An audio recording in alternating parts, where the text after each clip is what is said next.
আজ আমরা দেখব সিএসএস প্যাডিং নিয়ে। সিএসএস প্যাডিং মূলত ইউজ করা হয়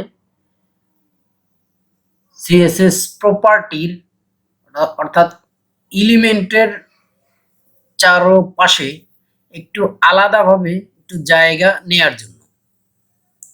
তো চলুন আমরা প্যাডিংটা আসলে কি এবং কেন ইউজ করব ইউজ কেসটা দেখে নিই। দেখুন এখানে লক্ষ্য করুন সিএসএস এর প্যাডিং প্রপার্টির এই চারটা ভ্যালু রয়েছে।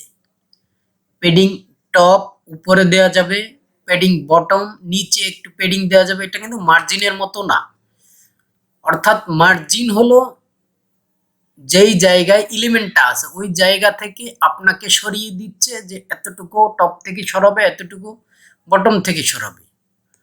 আর প্যাডিংটা হলো আপনি আপনার জায়গায় থাকবেন এবং আপনার চারপাশের জায়গাটা সে আপনার জায়গা সাপেক্ষে সে আপনার জন্য বরাদ্দ করবে।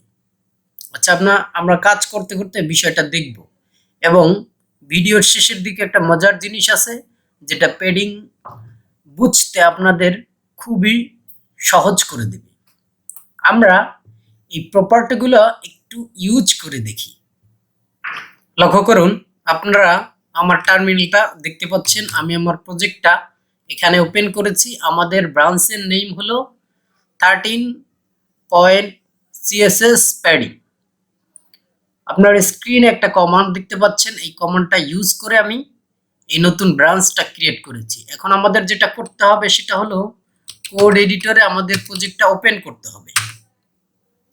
আপনারা দেখতে পাচ্ছেন আমার কোড এডিটরটা ওপেন হয়েছে এবং প্রিভিয়াস পর্বের কিছু এলিমেন্ট এখানে আছে এর উপরে, অর্থাৎ প্যাডিংটা আমরা মার্জিনের সাথে ইউজ করতে পারি, বাট একটু সিনট্যাকটিক্যাল ডিফারেন্ট এবং কাজের ক্ষেত্রে একটু ডিফারেন্ট আছে। তো ডিফারেন্সটা হলো আমরা আমাদের এই যে টেমপ্লেটটা এটা রান করেই দেখব। এখানে লক্ষ্য করুন প্রিভিয়াস পর্বের আমাদের এই মার্জিনের কাজগুলো আছে। আমরা ওটা যেটা আছে সেটা থাক। আমরা যেটা করব এই সেকেন্ড প্যারাগ্রাফের উপরে আমরা মার্জিন, প্যাডিং এবং বর্ডার তিনটে অ্যাপ্লাই করব। তাহলে আমরা ডিফারেন্টটা বুঝতে পারবো আসলে মার্জিন কোনটা, প্যাডিং কোনটা। তো প্রথমে আমাদের সিএসএস সিলেক্টরের মধ্যে আমাদের যেই সেকেন্ড নামে যেই প্যারাগ্রাফটা আছে সেটা আমাকে সিলেক্ট করতে হলো। আমরা প্রথমে দিব বর্ডার। বর্ডার সম্পর্কে আপনাদের বলা হয়েছে পূর্বেই। বর্ডার হলো 2 পিক্সেল সলিড রেড দিলাম। ওকে, রেড দেওয়ার সাথে সাথে দেখুন দুই দিক থেকে বর্ডার হয়েছে। আমাদের প্রথমেই আমরা একটা কাজ করি, মার্জিনটা ইউজ করি।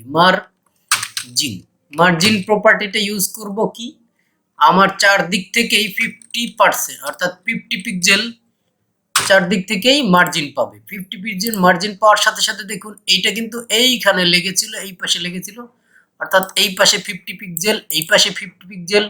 আমরা একটু ইন্সপেক্ট এলিমেন্ট করি তাহলে আমরা সুন্দরভাবে বুঝতে পারবো। এই দেখুন আমার চারপাশ থেকেই কিন্তু আমাদের 50 পিক্সেল মার্জিনটা কিন্তু পেয়ে গেছে সুন্দরভাবে।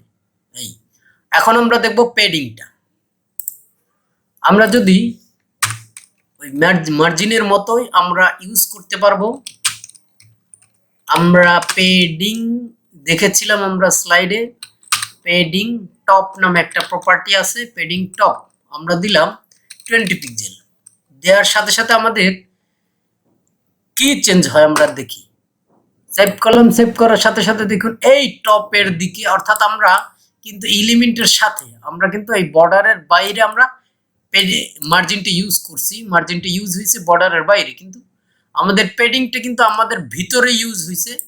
আমরা যেইখানে আছি এইখানে দেখুন আমাদের প্যাডিংটা কিন্তু অন্য কালারে দেখাচ্ছে। আমাদের বর্ডারের ভিতরেই প্যাডিং টপ আমি উপরে দিয়েছি, অর্থাৎ আমাদের এলিমেন্টটার ভিতরে, বর্ডারটার ভিতরে আমরা এই প্যাডিংটা ইউজ হচ্ছে, মার্জিনটা হলো বর্ডারের বাইরে ইউজ হয়। দেন আমাদের যদি এখন লেফটে যদি প্যাডিং দিতে চাই, তাহলে প্যাডিং লেফট যদি আমরা এভাবে 50 পিক্সেল দিই, দেখুন প্যাডিং লেফট, দেখুন এই পাশ থেকে 50 পিক্সেল প্যাডিং সরে আসছে। এখন সেম ভাবে আমরা নিচেও প্যাডিং দিতে পারি, প্যাডিং বটম আমরা দিলাম 30 পিক্সেল। আমরা স্পেসিফিক ভাবে বলে দিতে পারি এত এত, সেটা দেখুন সুন্দরভাবে নিচের থেকেও 30 পিক্সেল সরে আসছে, অর্থাৎ আমাদের এই এলিমেন্টটা নিচের থেকে 30 পিক্সেল সরে মূল এলিমেন্টটার থেকে আলাদা হয়ে আছে, অর্থাৎ বর্ডার থেকে আলাদা হয়ে আছে, অর্থাৎ আমাদের জায়গা থেকে ফুলে আছে। দেখেন প্যাডিং অর্থ ফুলে যাওয়া। দেন আমাদের কিন্তু এই সাইডে অর্থাৎ রাইট সাইডে কোনো প্যাডিং নাই। দেখুন আমাদের যে এলিমেন্টের কন্টেন্টের এরিয়াটা কিন্তু একদম বর্ডারের সাথে মিশে আছে। তো আমাদের যেটা করতে হবে, রাইট সাইডেও আমরা একটা প্যাডিং দিয়ে দেই, প্যাডিং রাইট সাইডে আমরা যদি 50 পিক্সেল দেই, তাহলে আমরা বুঝতে পারবো রাইট সাইডে 50 পিক্সেল হয়েছে।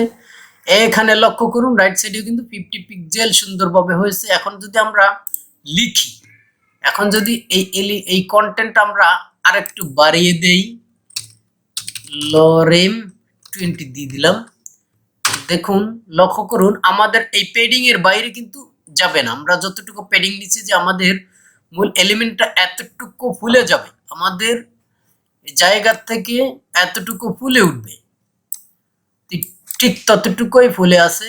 আমরা কিন্তু বর্ডার থেকে এতটুকুই দূরে চলে আসছি।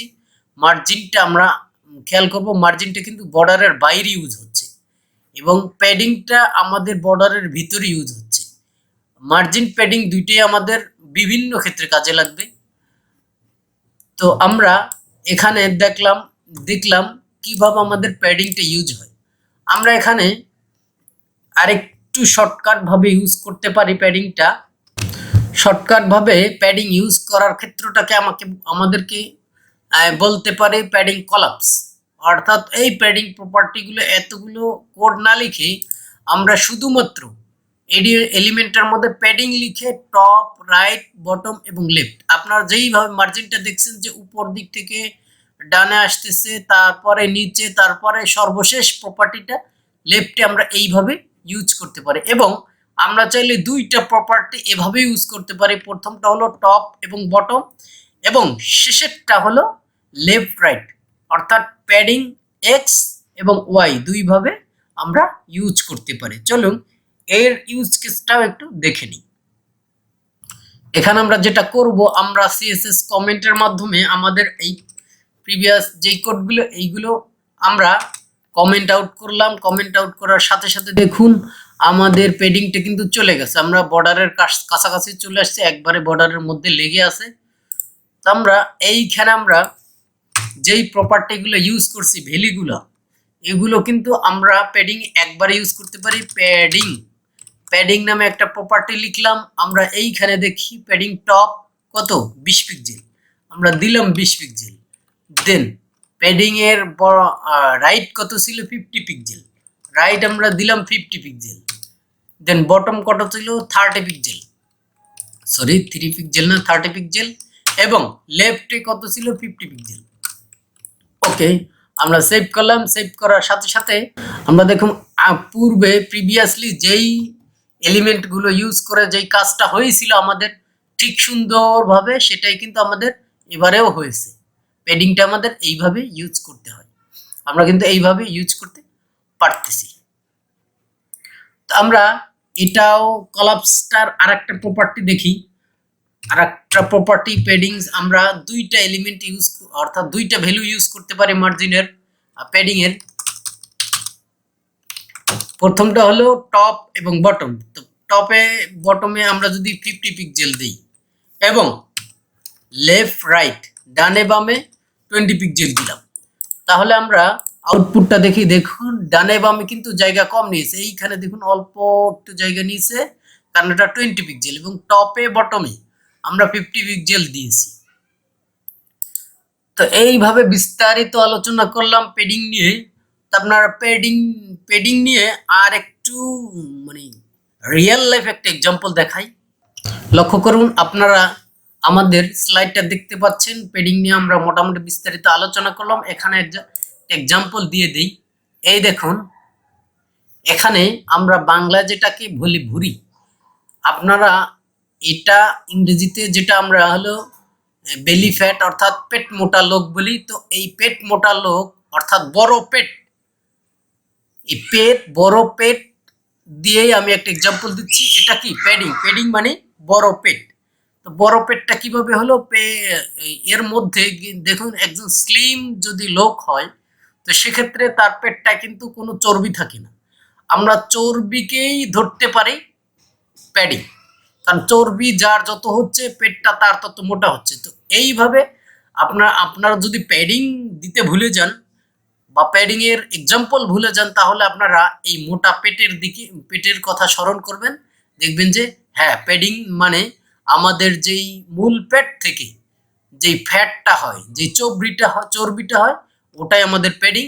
এবং মার্জিন যদি মনে করেন যে আমরা দুইজন পাশাপাশি দাঁড়ালাম, এর মাঝখানে যেই গ্যাপটুকু বা ফাঁকা আছে এটাই মার্জিন মনে করতে পারবেন। তো প্যাডিং এর রিয়েল লাইফ এক্সাম্পল আমি বলে দিলাম। যে মোটা পেট যদি মনে রাখেন তাহলে আপনারা প্যাডিং এর মোটা পেটের মধ্যে স্লিম পেটের মধ্যে যে চর্বি থাকে না তার মানে ওর প্যাডিং নেই। আর মোটা পেটের মধ্যে চর্বি থাকে, পেটটা মোটা হয় তুলনামূলক, সেটাই হলো প্যাডিং এর রিয়েল লাইফ এক্সাম্পল।